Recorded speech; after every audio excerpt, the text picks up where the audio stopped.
En Capital Radio, Cyber After Work, con Eduardo Castillo.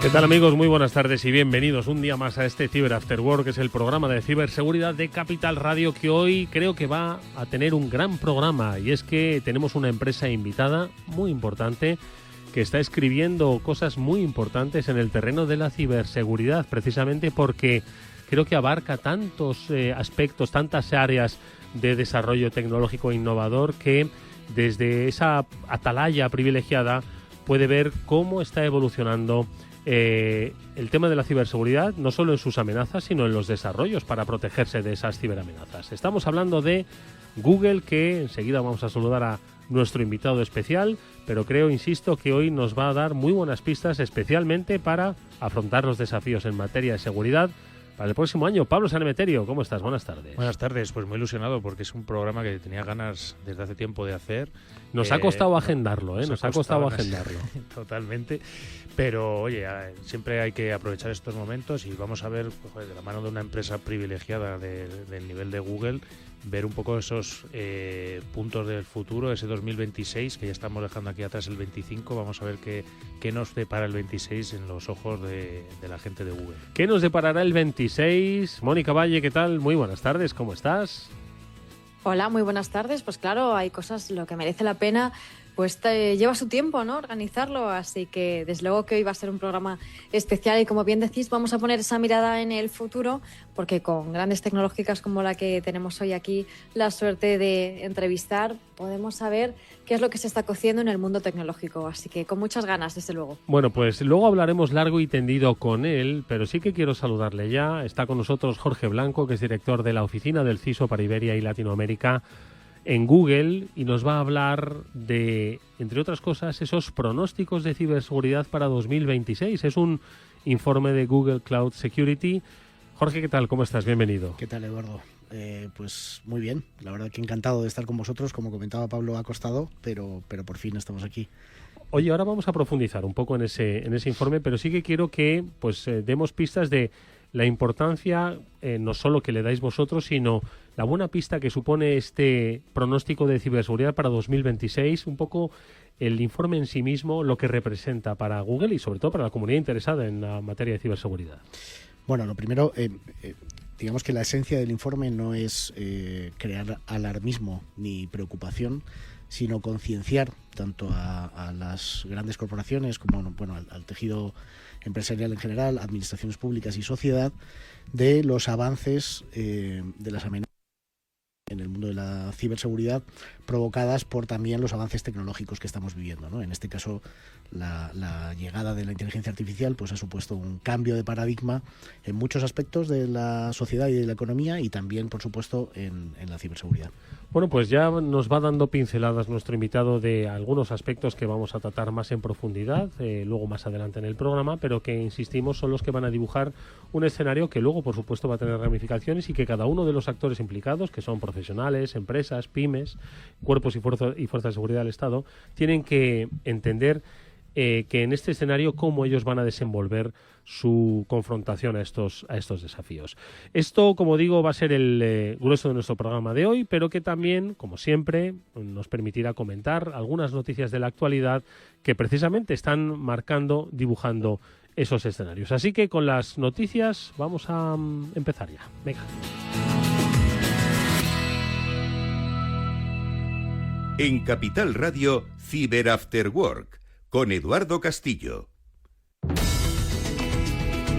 Bueno, y hay buenas noticias. Parece mentira, pero sí las hay en el mundo de la ciberseguridad. Efectivamente, no hay que ser alarmistas, hay que además reconocer siempre los avances que hay. Y no solo avances cuando hay lucha contra la ciberdelincuencia o el crimen organizado en el mundo cibernético, sino también cuando se reconoce el buen talento. Y ese es el que nos alegramos mucho de compartir con todos vosotros, porque Vapasec ha sido la ganadora del programa INCIBE Emprende con su propuesta de protección web autónoma, una compañía que, como sabéis, funda, dirige magistralmente y lucha cada día por ella nuestro Pablo Sanemeterio. Pablo, enhorabuena. Muchas gracias, Eduardo.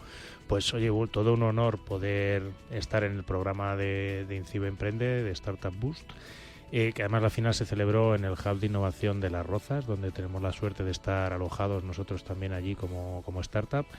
Y pues no esperábamos haber ganado con nuestra propuesta de Web Protection MDR, pero hoy al final pues los premios cuando nos esperas todavía te saben mejor. Y bueno, nuestra propuesta SaaS para proteger las páginas web, que al final yo creo que es algo que todas las compañías tienen y que todas las compañías tienen 24/7 expuestas y que reciben ataques 24/7 y que hay que luchar de manera autónoma, igual que los atacantes luchan de manera autónoma por penetrar en nuestros sistemas. Fíjate, Mónica, que yo las sudaderas con capucha que tenía Pablo de Vapasec no le hacían hacker, le hacían emprendedor, porque todo buen emprendedor lleva su buena sudadera. Y como tal ha sido reconocido y así se lo habéis reflejado en BitLife Media. Una muy buena noticia, ¿eh? Pues Pablo, enhorabuena de nuevo, que Muchas ya sabes gracias, que te apoyamos, bueno, te apoya todo el sector porque tenéis un equipazo en Vapasec y muy buen producto, muy buen servicio.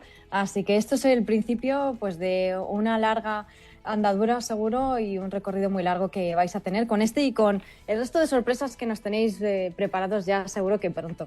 Así que desde luego que tenéis mucha competencia, porque yo sé que en este tipo de programas de INCIBE hay mucha competencia, muy buenos productos, muy buenos servicios y empresas y emprendedores pues que están dando lo mejor de sí. O sea que ser ganador de un programa así, pues desde luego que es tener mucho nivel, ¿eh, Pablo? Así que desde luego que esa sudadera, como decía Edu, vamos. Que por cierto que queremos una, ya te lo dijimos. Es guiño guiño. Están pedidas ya y están haciéndolas. ¿Sabes dónde le pedimos las sudaderas a Pablo? En las jornadas STIC, porque allí estuvimos durante los 4 días que se celebraron en Kinépolis pues este evento de referencia y que efectivamente, aparte de pedir la sudadera, se ha consolidado como, Mónica, evento de referencia en España, lo que nos sitúa pues como país, como comunidad empresarial, como actores todos integrados en este área en 19ª jornadas del CCN, las 7ª jornadas del Mando Conjunto del Ciberespacio y el Congreso RootedCon. Mónica. Pues sí, la verdad es que un año más, ¿no? Vuelven a demostrar el poder que tiene el sector y el poder que tiene este evento, porque además es que desde hace unos años se van sumando cada vez más organismos, instituciones. Es algo que nos han contado aquí sus responsables constantemente, ¿no? Javier Candado nos lo decía el otro día. El objetivo es crear esa comunidad y hacer honor a los lemas que cada año nos regala el CCN, ¿no? En esta ocasión crear ese ciberescudo nacional. Y es así, es el objetivo de este evento y por eso ha reunido a miles de personas, en este caso estos días de noviembre, pero es un evento que es un punto de encuentro que lo que consigue es que se creen lazos profesionales, que se puedan crear alianzas, que se pueda compartir ese conocimiento con 220 sesiones, 300 expertos, fijaos en 4 días, ¿no? Todo lo que se ha comprimido ahí, pues para que todos esos profesionales, esos especialistas puedan poner en común qué es lo que se está haciendo y a lo largo del 2026 se vaya desarrollando. Uno de los expertos, por supuesto, ya sabes quién era, Edu, que ha dado no una, sino 2 ponencias. El de le llaman el chico de la sudadera. Que dicen. El de la sudadera. La sudadera de colores. No, la verdad es que yo creo que, Pablo, tú lo has vivido impartiendo los talleres, lo has visto probablemente, no sé si nuestro invitado, su agenda le permitió estar. Estuvo. Y entonces podéis confirmar ambos que este año el evento ya era superior en cuanto al número de ponencias, en cuanto a la presencia de los asistentes. No, fue un día más, fue más de 8.000 inscritos que asistieron a las jornadas, aforos completos, ¿qué se puede decir? O sea, y bueno, pues tener la suerte encima de dar 2 talleres y allí en las jornadas STIC y poder compartir pues con toda la gente que ha venido al congreso, con gente como Jorge. No tuvimos la suerte de coincidir porque el día no nos vimos, pero oye, la suerte es poder compartir el evento y poder contarlo luego. Ahora nos cuentas, Jorge, cuándo estuviste, fueron muchos días, y dónde. Raro que no nos cruzásemos porque había muchísima gente y nos alegramos mucho porque, como decimos, esto es una muestra de el compromiso que hay de colaboración público-privada en España con respecto a la materia de ciberseguridad, y estaban allí representadas grandes compañías, grandes multinacionales, como es el caso de nuestra compañía invitada hoy, pero también pequeñas empresas que se inician en el mundo de la ciberseguridad y que tienen igual cabida desarrollando esos proyectos innovadores y ocupando un espacio complementario, yo creo que muy útil. Muy útil porque no hay empresa que se libre, y hay compañías, como pueden ser las compañías aéreas, que además, por experiencia de otras compañías que hace ya años vivieron estos episodios, estoy seguro de que tenían unas fuertes medidas de seguridad, pero a pesar de todo, la seguridad 100% no existe.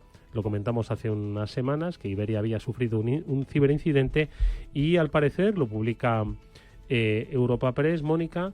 El grupo de ciberdelincuentes está pidiendo pues una cantidad de dinero para no hacer públicos los datos que se han visto afectados.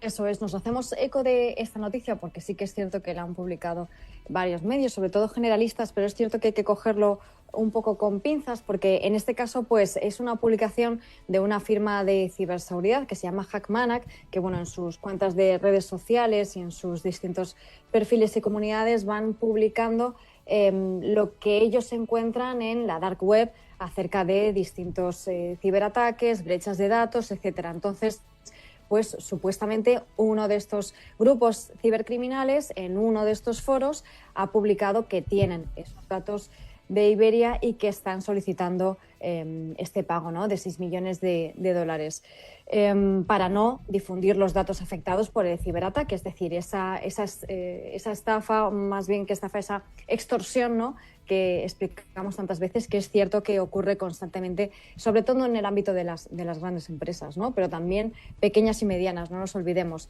Entonces, no sé, Pablo, tú conoces este grupo Hackmanac, que es cierto que publica constantemente este tipo de información, pero no siempre es cierta. Es decir, ellos buscan en foros, pero no siempre la información es de los grupos cibercriminales de verdad. A veces es pues de otros grupos que quieren darse a conocer, etcétera, ¿no? Sí, y aquí además en el mundo de las filtraciones también hay muchas veces que algún grupo hace un refrito de varios leaks y los junta y dice, oye, que he encontrado no sé cuántos leaks de un montón de cosas. Y luego son antiguos, son cosas que había antes, etcétera. O sea que dentro del grupo, de los propios grupos criminales, también ellos mismos juegan al marketing y a darse más bombo a veces del que realmente tienen. De la noticia lo que os traigo también es que por lo visto había también algún código de viajes o código de vuelos, lo cual me recuerda hacía mucho tiempo que uno de los sitios de fraude o de los fraudes que estaban empezando a ver era el robo de millas de viajes, que también los utilizaban para al final sacar billetes gratis y venderlos. Vamos a ver, todo lo que tiene formato digital es susceptible de ser robado, básicamente, ¿no? Y todo tiene un valor, si no, no lo incorporarían las compañías. Vamos rápidamente con otra exposición de datos, ¿no? En este caso, los de 33 millones de clientes de Coupang. Mónica. Sí, pues esto lo traemos porque Coupang no nos dirá mucho a la mayoría. Básicamente un Amazon equivalente, es un comercio electrónico gigantesco, un marketplace coreano, de Corea del Sur.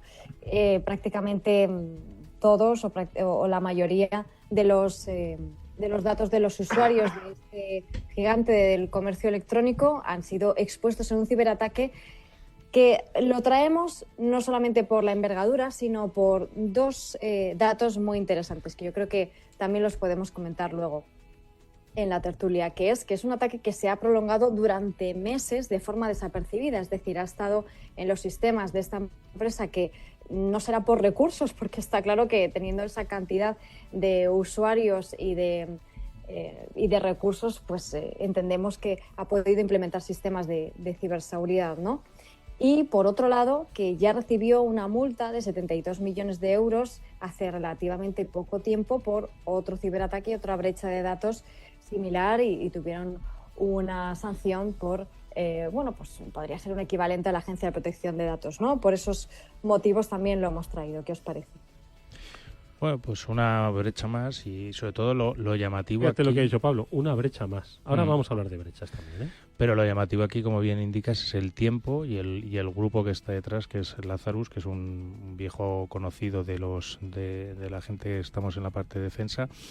Y lo importante, pues eso, la cantidad de tiempo que pueden llegar a estar a veces dentro de las compañías, que cuanto más grandes son, pues puede parecer que es más fácil porque tienes más presupuesto, pero la realidad es que también muchas veces tienes mucho ruido alrededor que tienes que ir filtrando, y eso, pues hombre, yo creo que a día de hoy vamos mejorando con la parte de automatización y de inteligencia artificial que nos puede ayudar, pero sigue siendo todo un reto al final el defender las compañías. Bueno, pues esto es un escenario. Lo vamos a comentar con nuestro invitado hoy. Enseguida saludamos a Jorge Blanco, director de la oficina del CISO para Iberia y Latinoamérica de Google.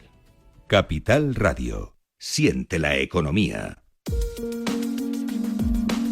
Antes un consejo, y es que los ciberdelincuentes, lo veremos ahora, usan inteligencia artificial para diseñar ataques más creíbles, más rápidos y más difíciles de detectar. Pero Zscaler va un paso por delante. Su plataforma de seguridad utiliza la IA para identificar y bloquear en segundos patrones que podrían pasar inadvertidos. Así, la inteligencia artificial deja de ser un riesgo y se convierte en un aliado para blindar el futuro digital de las empresas. Puedes descubrir más en zscaler.es.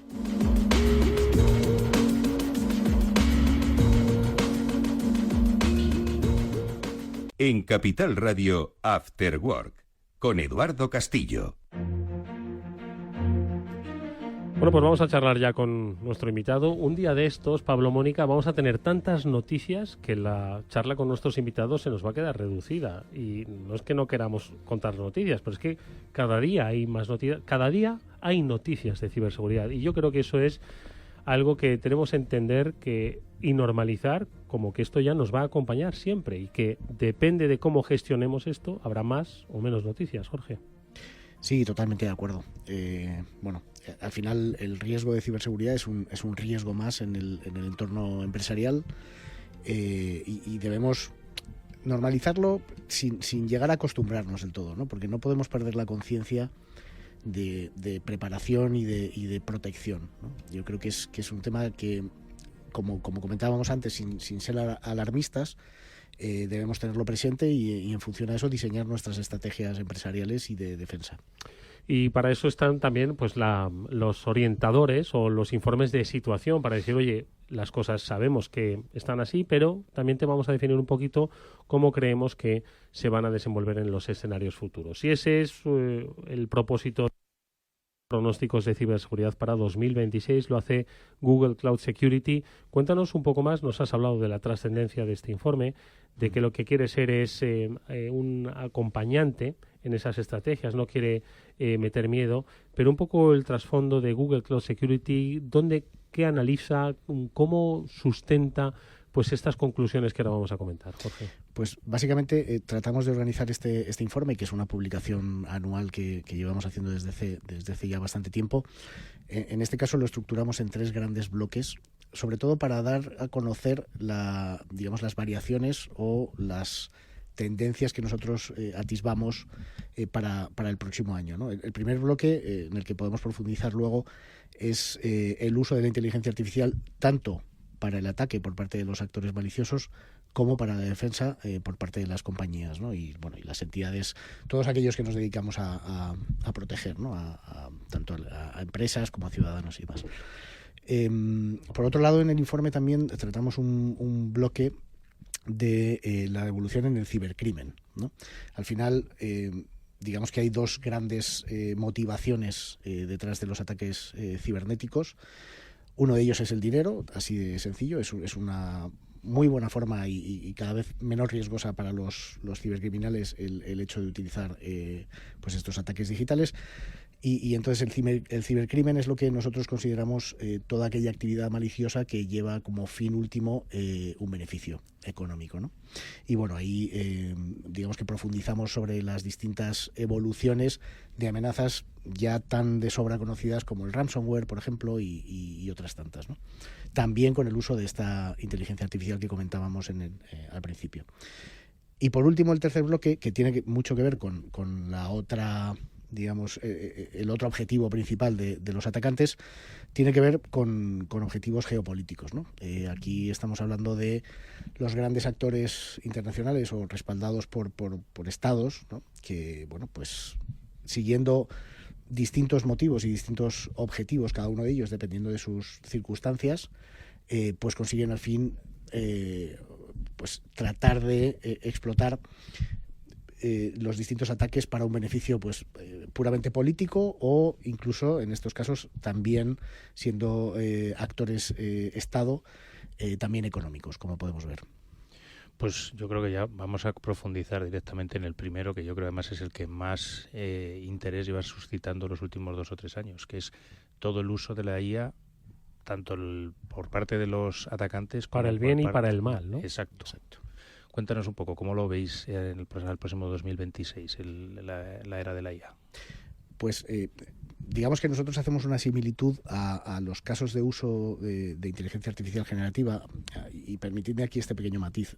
Cuando hablamos de IA parece que la IA la hemos inventado en finales del 2022, ¿no? Con la aparición de los LLMs y la inteligencia artificial generativa. Además, la inteligencia artificial en ciberseguridad se lleva utilizando por décadas, ¿no? Tanto para los atacantes como para los defensores, modelos más de machine learning y demás, pero bueno, centrándonos en estos últimos años, lo que hemos observado a nivel empresarial y casos de uso de inteligencia artificial generativa, pues en el 23 y en el 24 y quizá durante este año también, muchas de las grandes corporaciones han empezado a utilizar IA pues pilotando, ¿no? Distintos casos de usos. Todo el mundo, ha habido un hype, como bien conocéis, ¿no? De esta tecnología, y todo el mundo quería subirse a este carro y empezar a utilizarlo. Los malos también, es decir, los malos han empezado a experimentar y bueno, ha habido digamos pruebas de concepto curiosas, ¿no? Y exitosas, por desgracia, en algunos de los casos.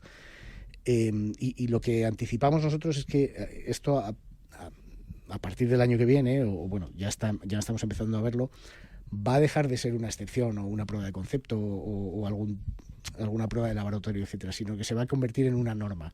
Al igual que nosotros, los usuarios de la IA generativa, lo estamos sumando a nuestros procesos en el día a día, digamos que los atacantes también. Ha habido ya algún caso exitoso, como digo, por desgracia, de algún ataque end-to-end generado por IA, pero esto todavía lo estamos viendo como algo excepcional. Lo que sí estamos viendo como algo muy común es que el atacante incluya en su proceso de identificación del objetivo, recopilación de información para ver por qué lado, por qué debilidad o vulnerabilidad puede empezar a atacar en los primeros pasos del compromiso, etcétera, pues incluye esta automatización de procesos de IA directamente para facilitar o para mejorar la productividad de su cadena de ataque. Mónica. Pues un placer tenerte y me parece interesantísimo todo esto que nos estabas contando.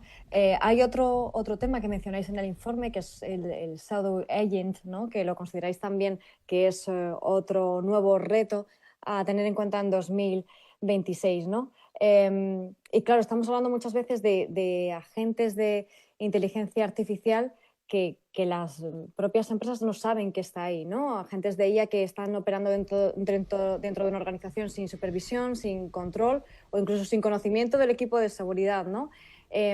¿Cómo se origina? ¿Por qué es un problema? ¿Y qué pueden hacer las empresas en este sentido?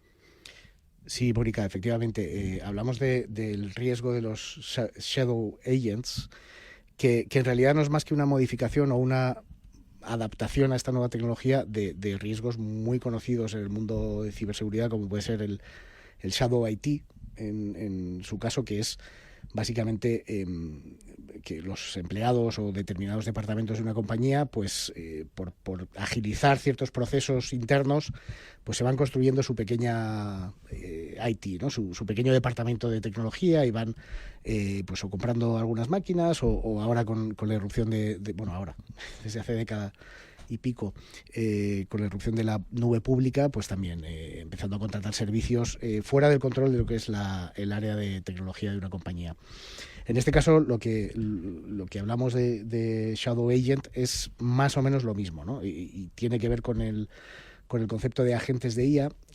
También nos podemos referir a ello como Shadow AI, y es el uso por parte de empleados de tecnología de inteligencia artificial, digamos, no controlada o no gobernada por completo, pues por los departamentos correspondientes, ¿no? Normalmente el departamento de seguridad de una compañía, etcétera.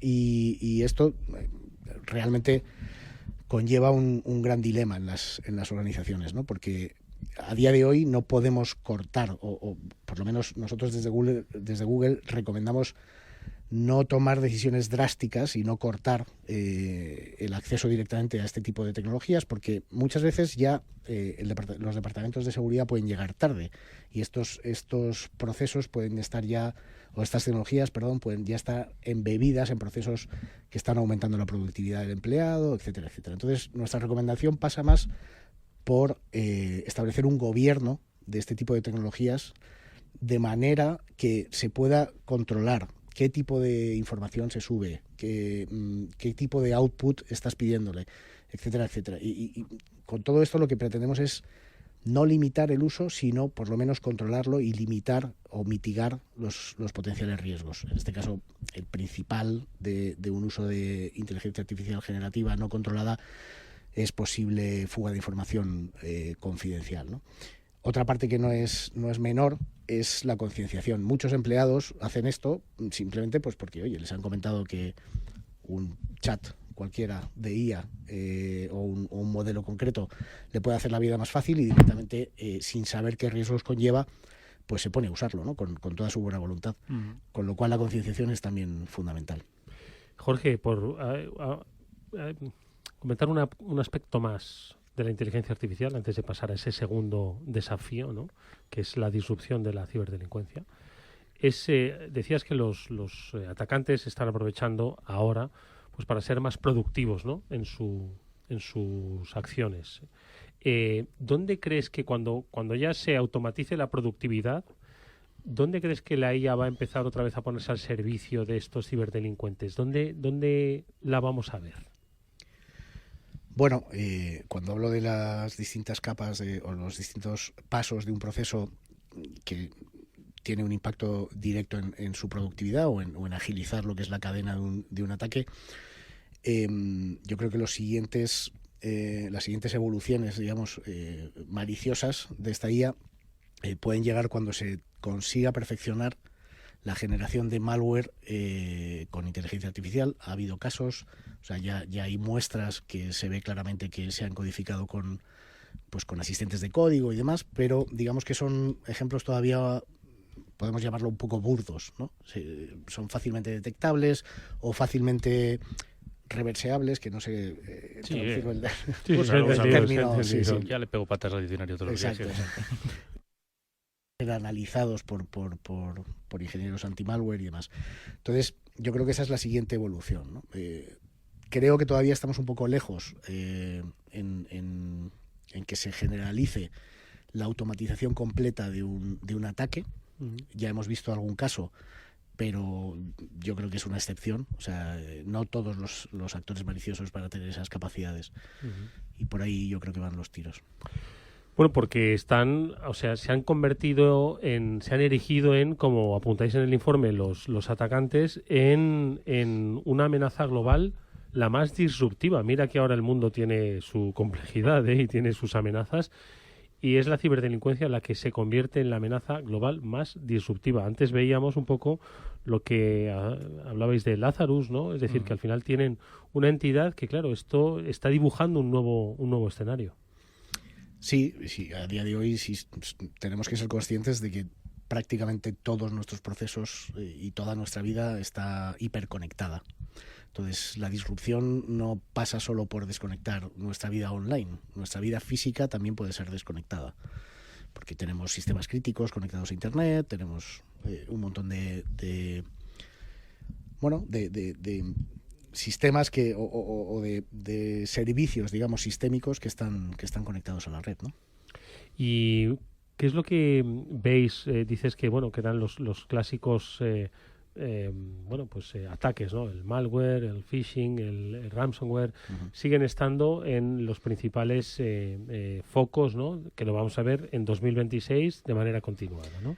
Sí, precisamente, por ejemplo, en temas de phishing y vectores iniciales de ataque para luego comprometer una red de una corporación o un simple ciudadano para hacerle fraude, el uso de la IA ya sí que se está viendo, ¿no?, que está mejorando las capacidades de generar correos que cada vez parecen más realistas, sitios web que suplantan entidades financieras, incluso deepfakes, ¿no?, los famosos vídeos o o imágenes suplantando la identidad de alguien famoso o incluso de alguien que puede ser tu jefe. Y bueno, esto está provocando que cada día sea más difícil detectar este tipo de amenazas. De hecho, creemos que solamente para determinados ataques muy sofisticados, solamente con el uso de la IA vamos a ser capaces, porque el ojo humano al final ya no es capaz de percibir pues un deepfake bien hecho o incluso si estamos hablando de un audio, pues quizá más complicado incluso, ¿no? Aunque aquí además ya hemos sido víctimas de estos tipos de ataques, que el CEO de la compañía, Luis Vicente Muñoz, haya salido en un vídeo en el que vendiendo productos financieros. Producto financiero era brutal, sí. Era tan bueno que la única forma yo que le pillé es que dijo dólar en lugar de dólar. Fíjate tú. Pero son 2 días de perfeccionamiento, ¿eh? Sí. Bueno, y sobre todo que estará pensada para inglés en lugar de que para castellano, y por eso ha metido ahí la pata en el dólar. Pero tú dices, en 2 ataques nos vamos a encontrar con que este tipo de ataques son tan creíbles que la puerta de acceso va a estar fácil, y aquí el reto, yo creo, sobre todo está en la defensa y en ver un poco los puntos que más les gusten a los atacantes. ¿Dónde veis que están un poco más pensando los atacantes en atacar? ¿Temas de virtualización? ¿Temas usando exploit de acero? ¿Cómo los ves? Bueno, la virtualización es un tema que en concreto mencionamos en el informe. Al final, no me gustaría entrar en demasiado tecnicismo, ¿no? Pero por explicar un poco el concepto de lo que observamos y creemos que va a seguir aumentando en el año que viene. Para los oyentes, la virtualización es básicamente en un sistema anfitrión, un servidor muy grande, se almacenan o digamos se sirven numerosas máquinas, numerosos servidores más chiquititos, que son los sistemas invitados, digamos.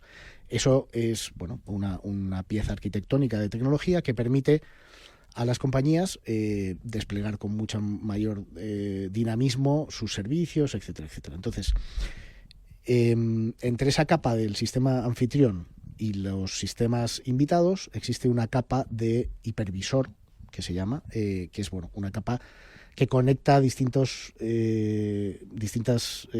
sistemas invitados con los recursos de la máquina, pues hardware, memoria, disco, etcétera, etcétera.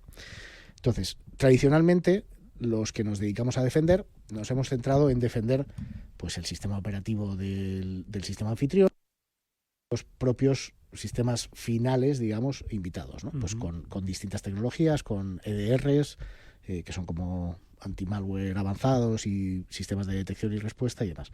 Y hemos dejado un poco descuidada, tradicionalmente, en el mundo de la tecnología, la capa propia de virtualización, todo lo que tiene que ver con el hipervisor e incluso a veces con el propio o con la actualización del propio sistema anfitrión. Esto que nos genera o que estamos observando, pues que muchas veces los atacantes, y con un ánimo de escalar, están empezando a atacar a estas capas más hacia abajo, digamos, en la arquitectura. ¿Por qué? Pues porque lo que antes tardaban, pues a lo mejor días en hacer una campaña de ransomware comprometiendo máquina a máquina, ahora atacando a la parte de abajo de la virtualización, tardan unas horas y comprometen muchísimos más recursos de una manera más sencilla. Esto es debido a que muchas de estas tecnologías pues no se han ido actualizando adecuadamente. Hay vulnerabilidades por ahí que no se han parcheado porque, como suelen ser sistemas críticos donde corren cientos o miles de máquinas encima, pues digamos que no llevamos ese mismo ritmo de actualización. Y eso es una de las tendencias que estamos empezando a observar, ¿no? El ir por tranchas, por decirlo de alguna manera, en lugar de ir sistema a sistema. Eso les proporciona una capacidad de llegada mucho mayor. Pablo, esto que creo que lo ha explicado Jorge fantásticamente bien para los que no tenemos esa formación técnica. A ti, que sí que la tienes, y Mónica también, por supuesto, ¿qué te sugiere este nuevo movimiento? A mí me sugiere que están explorando, que siempre van, como habéis puesto por delante, una vía más, un paso por delante, buscando la sencillez, la automatización, ahorrarse, ser más productivos con IA o viendo cuáles son esas debilidades, las brechas, las vulnerabilidades que hay, numerosísimas, que no tenemos esa capacidad de parcharlas todas de manera inmediata. ¿Qué reflexión te suscita la explicación de Jorge? Que Jorge ha dado en 2 puntos, yo creo, claves precisamente para ese movimiento de los ciberatacantes hacia la virtualización. El primero es que son sistemas que no se actualizan tan frecuentemente, precisamente porque tienen tanta carga que parar todo el virtualizador significa muchas veces parar 1000 máquinas o muchas más. Entonces, o tienes preparada la infraestructura para hacer un balanceo y prácticamente tener duplicados los recursos, es decir, poder hacer un balanceo, mandar todas las máquinas y no interrumpir, allí, no interrumpir el servicio, actualizar y luego después de la actualización cruzar los dedos para que las cosas vuelvan y no haya problemas, que eso hace que muchas veces la parte de actualización sea algo que se va dejando para el final. En todo lo cual, cuando una cosa de actualización se deja para el final, entonces es un agujero que usan los malos. Y la segunda parte de productividad que también ha dicho, si hay 1000 máquinas corriendo ahí, yo de un solo ataque paro 1000, no paro una. Entonces, ahí los malos yo creo que es un punto donde se han centrado mucho en mejorar sus técnicas de ataque y poder comprometer estas zonas que quizás a veces estaban un poco en la oscuridad en las organizaciones. Mónica. Sí, sin duda alguna. Este es uno de los grandes problemas. Y estaba echando un vistazo también al informe, Jorge, porque al principio mencionabas el ransomware, ¿no? Porque desde luego que es uno de los principales problemas de todas las empresas y de usuarios también, ¿no? Y que va a seguir siendo uno de los principales retos de nuevo el año que viene. Eso parece que es algo que no va a cambiar, pero sí que va a cambiar en el sentido de que consideráis que va a tener un nuevo cambio, ¿no? Ya durante los últimos años hemos vivido el ransomware de doble extorsión, de triple extorsión, pero ahora van a utilizar nuevas tácticas los cibercriminales para poder eliminar las barreras, como puede ser el múltiple factor de autenticación. ¿Cómo veis esto y cómo creéis que van a poder hacer este tipo de técnicas? Sí, Mónica, efectivamente. O sea, el ransomware no es que sea una tendencia, es que es un continuo, ¿no? Al fin y al cabo es el modelo de negocio más lucrativo que han encontrado los atacantes y lo van a continuar explotando y cada vez sofisticando más su ejecución, ¿no? En este caso, efectivamente, hablábamos de segunda y tercera derivada, con los famosos ataques a la cadena de suministro, ¿no? Que ya hemos visto varios con bastante impacto, sobre todo si estamos hablando de software, por ejemplo, que se dedica al intercambio de ficheros y demás. Y en este caso, pues empleando nuevas técnicas y también, por supuesto, como no, utilizando también inteligencia artificial, pues estamos viendo cómo manipulan al usuario, que no rompen, que es importante distinguirlo, manipulan al usuario para saltarse los controles de doble factor o múltiple factor de autenticación. Esto está relacionado pues con lo que hemos comentado hace unos instantes, ¿no? de ingeniería social de cara a manipular al usuario final y conseguir un primer acceso, digamos, burlando esos segundos controles de autenticación, por ejemplo, ¿no? Oye, y el tercer área, la tercera pata de análisis, o por lo menos de pronóstico para 2026 en materia de ciberseguridad, era pues vinculada también, ¿no? a ese, has mencionado dos objetivos, el objetivo económico y el objetivo político, que también muchas veces subyace objetivo económico, pero ya quizás más en escenarios de geopolítica, geoestrategia.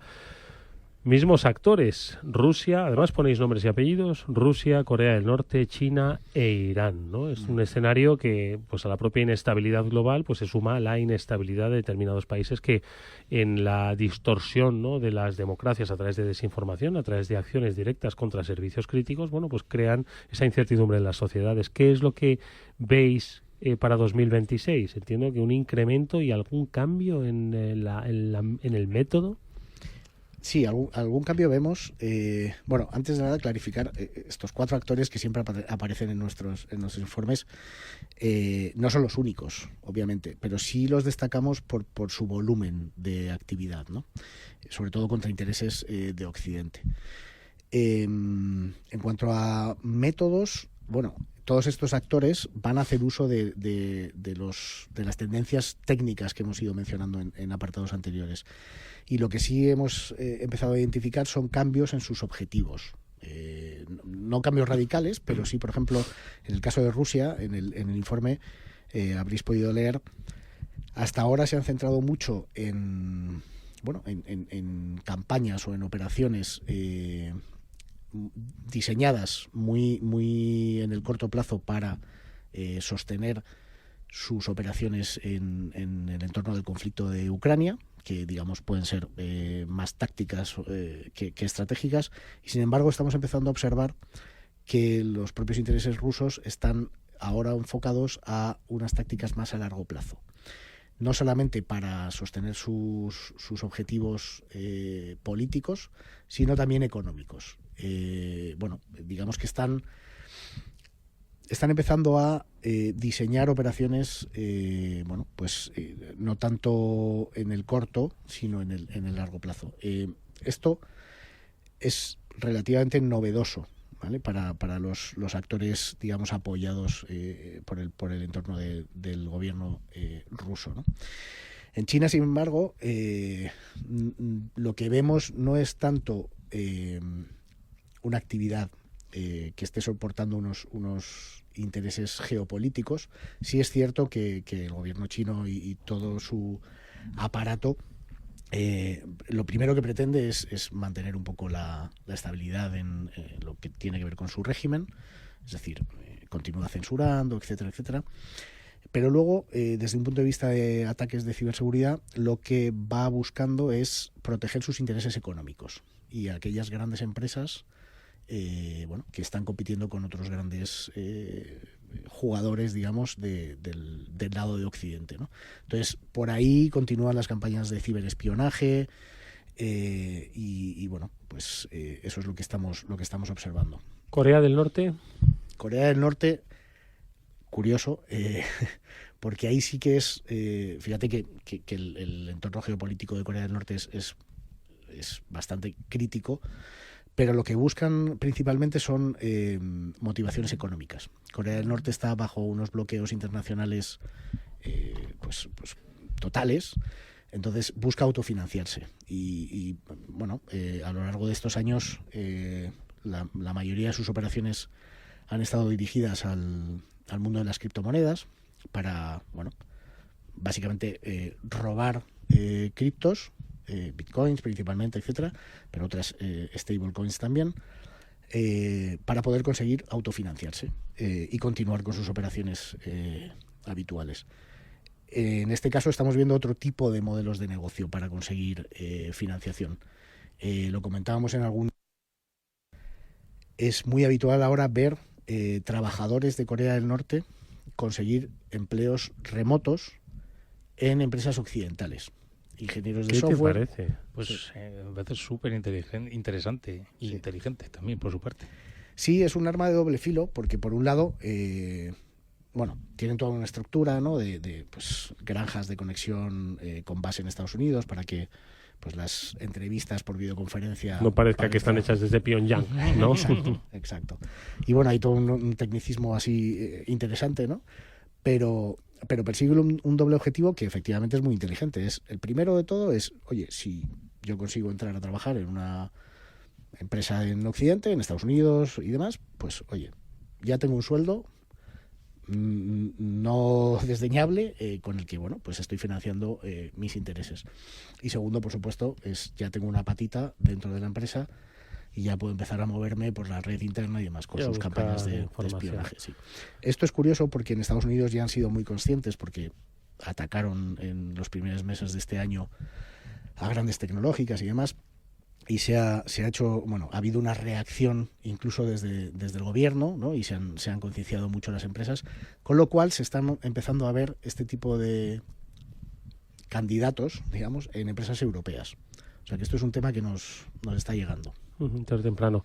No sé si hemos hablado de el cuarto actor como más destacados, pero bueno, si nos ponemos a profundizar, muchos países saldrían como patrocinadores, ¿no? De actividades y de grupos. Irán Irán es uno de los más estables en cuanto a sus objetivos. Irán, digamos que mantiene, o sea, su principal objetivo es mantener el régimen más o menos controlado y actuar en contra de su principal enemigo y todos aquellos que le apoyan, es decir, Israel y sus aliados. En ese sentido, sobre todo trabaja campañas de desinformación y algunas campañas de disrupción también. Pues fijaos que quizás nos está escuchando alguien y ha escuchado pues atentamente, ¿no?, las reflexiones de Jorge Blanco. Y dice, bueno, yo me tengo que fijar más en las de la inteligencia artificial y no tanto en las de la geoestrategia, porque eso ya corresponde como pues a la defensa de los países. Y al final, yo creo que todos formamos parte de estos tres escenarios. Nosotros somos proveedores, formamos parte de la cadena de suministro, somos trabajadores de empresas, incluso empresas que quizás trabajan para administraciones, y somos un vector perfectamente atacable que sirva a los intereses de los países o de un grupo de ciberdelincuencia. Es decir, aquí estamos todos en el mismo escenario, ¿no? Sin duda, de cara a proteger la seguridad nacional, todos somos eslabones donde pueden empezar a desencadenarse esos pequeños ataques. Hombre, lógicamente hay objetivos prioritarios o más de alto nivel, pero que también por esa característica son más difíciles de penetrar, ¿no? Y están más protegidos, con lo cual es más fácil empezar por abajo en la cadena, comprometer a alguien, pues un trabajador normal de una administración pública o de una empresa privada, y comenzar a escalar en esa cadena, ¿no?, para llegar al objetivo final. Nada, un minuto nos queda con nuestro invitado. ¿Le pedimos alguna buena recomendación para el año que viene? Estas son muy buenas, que entendamos el escenario. Sí, vamos a pedirle alguna recomendación para el año que viene y que nos dé también fecha para volver. Eso lo vemos ahora después del programa. Sí. ¿Qué hacemos como empresas, como ciudadanos, Jorge, el próximo año? Bueno, pues es como muy repetitivo todo, pero yo creo que es súper básico el tema del doble factor de autenticación y múltiple factor de autenticación. O sea, yo creo que por ahí, protegiendo la identidad, es por donde empezamos a proteger el resto de la corporación, de nuestras redes, de nuestros activos y demás. Entonces, la identidad hay que protegerla bien, ¿no? Yo creo que en vuestro programa lo han dicho todos y cada uno de los invitados, ¿no? Pero me tengo que repetir. Bueno, pues exactamente, protejamos eso, doble factor de autenticación. Y la identidad, y oye, que hay que saber de dónde te conectas. Creo que vamos avanzando, porque ya la gente no se queja tanto del doble check que tiene que hacer. Y ya lo admite en el teléfono personal en lugar de llevar dos teléfonos. Yo creo que poco a poco van viendo, también porque yo creo que en las aplicaciones normales del día a día que usan en su día a día ya ven. Se los van a pedir. Entonces ya como ya se lo ven en las aplicaciones normales, pues oye, normal usarlo. Jorge Blanco es director de la oficina del CISO para Iberia y Latinoamérica en Google. Jorge, muchas gracias por haber estado con nosotros, ha sido interesantísimo. Muchísimas gracias a vosotros, por fin hemos venido. Y como dice Pablo, ahora buscamos la segunda fecha. Fenomenal, gracias.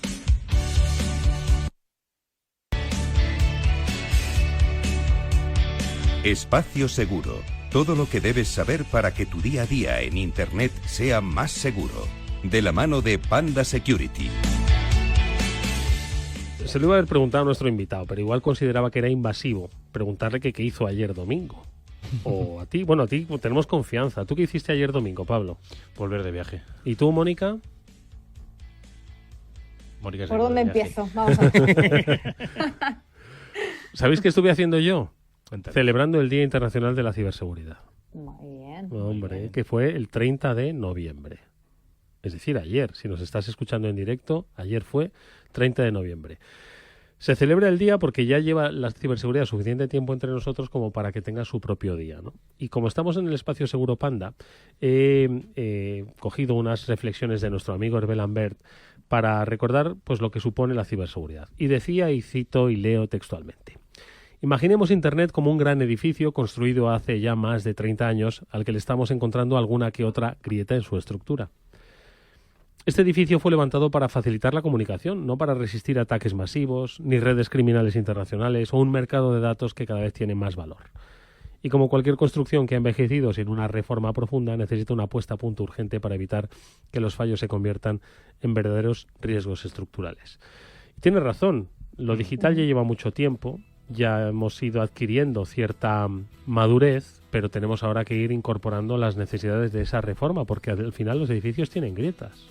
Claro, y al final fíjate qué pasa con lo del viernes. ¿Te acuerdas que el viernes hubo una noticia que las bolsas de derivados y demás no pudieron abrir? Efectivamente. O el problema de Cloudflare, o el problema de AWS al final. O las grietas. Las grietas estamos viendo, y hay que tener bien puesta la reforma y que todo esas grietas se cierren. Bueno, ayer se celebró el Día Internacional de la Ciberseguridad. Cada día tiene que ser un día de ciberseguridad en vuestro entorno personal y en el empresarial. Gracias, Pablo. Nos vemos la próxima semana y enhorabuena, macho, por ese reconocimiento. Muchas gracias. Tráenos la sudadera. Mónica Valle. Muchas gracias, Mónica. Nos vemos pronto. Hasta el próximo lunes. Adiós, amigos.